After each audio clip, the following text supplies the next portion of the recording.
Так любимый всеми ингуши-историк, кавказовед Яковлев Николай Николаевич в своей книге «Ингуши» называет ингушей купчиками. Итак, Яковлев, купчи – это ингуши, которые занимались мелкой торговлей и ростовщичеством.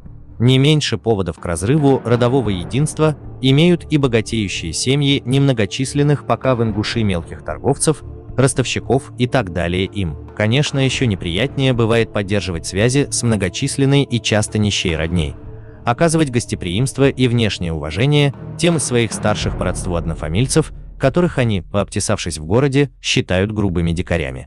Особенно же в тягость становятся родственные связи такому купчику, если они вынуждают его раскошелиться и по обычаю оказать денежную помощь какому-нибудь бедному родственнику-однофамильцу.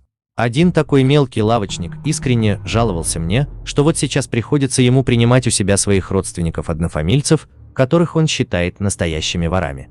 Ему приходится не только скрывать свое возмущение, но и кормить в своем доме целую ораву непрошенных гостей, всячески ухаживать за ними, изображать из себя приветливого хозяина до тех пор, пока родственники и посредники судьи, собравшиеся в его доме, не разберут одного воровского дела, которое может продлиться целую неделю.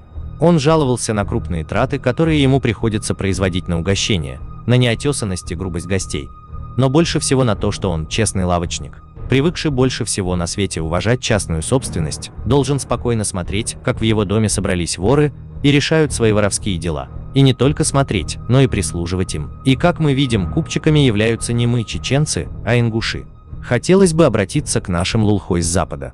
Купчики, оставьте в покое наш народ, не трогайте нас, и мы не будем тогда трогать вас. А пока вы открываете свои недостойные рты в нашу сторону, мы будем выявлять и отвечать на вашу ложь по мере возможности. Ссылку на статью Яковлева про ингушских купчих в описании.